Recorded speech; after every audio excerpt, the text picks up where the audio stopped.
Hey guys, welcome to another video. Thanks for tuning into this one. I just wanted to give you guys a quick update in regards to the Speedbird pilot program. For those of you that are still in the program, I just want to say congratulations to you. You've made it quite far. Not a lot of people have made it to this stage, so kudos to you. For those of you that haven't made it to this stage, know that there are a lot of lessons to be learned, and make sure you're able to apply those lessons to your future applications, whether it's Speedbird or not. The lessons will definitely apply to other programs. So take them to heart and make sure you're able to learn from it. If you're new here, welcome. If you're a returning subscriber, thanks for tuning in again.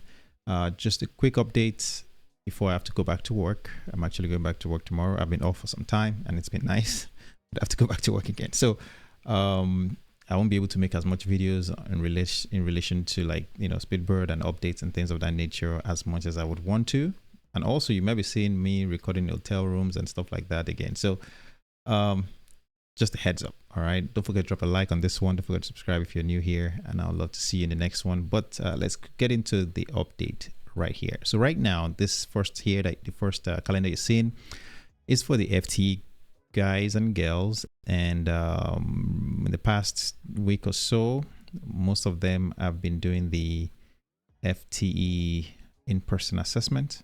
All right, and that is actually going on from now to, I believe it should last for about 2 weeks. All right, from 3rd to the week of 10th as well.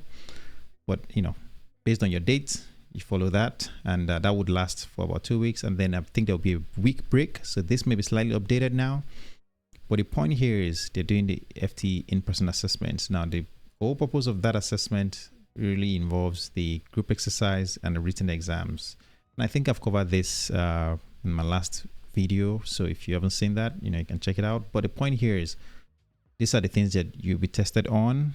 I've given a lot of tips, a lot of information on how to prepare for all of this. So nothing should be new, no surprises, and that's really the ultimate goal. For those of you that are with Skyborn, I believe they've all completed their virtual assessments somewhere here. Okay, this is from May, and going into June, there might be some new updated calendar based on when they get back to you. But the point here is, I know a lot of you are waiting to hear back. But the next thing you'll be doing, of course, is the Skyborn in-person assessment. And now here's where this is where I think a lot of you need to really pay attention to the video. If you are going into this next stage, especially if you've completed your FTE in-person assessment and you're going into the virtual assessment, which is here, or if you are Skyborn, all right, and you've done your virtual assessment already and going to the in-person assessment. Okay, the key thing to remember is this: you do a virtual interview for FTE and you do an interview for Skyborn. It is very important that you begin to practice, you begin to go over your pilot competencies, know them by heart, and find ways to back them up, or to at least talk about them through your experiences.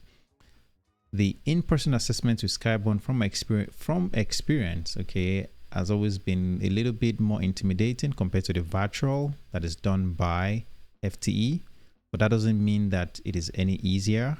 It's really down to who you are and if you're able to, show those competences, and that's what would help you advance to the next stage, which goes into the final stage with BA.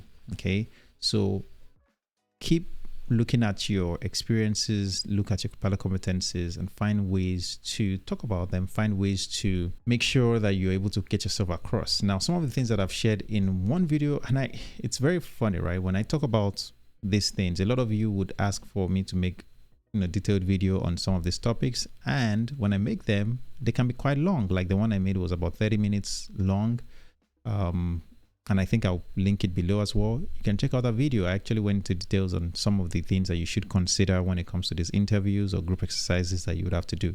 And by the way, the information from that video would also help you even when you go into your British Airways assessment. Talking about assessment and how you can prepare, I do have a class that I put together This would help you most importantly for your interviews. Okay. And if you are interested in it, it's on Teachable. All right. It's linked below. Check it out as well.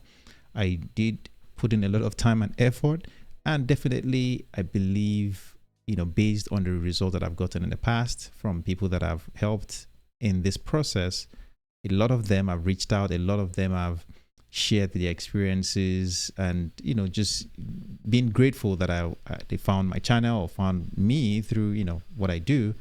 I think it will benefit you, so check it out.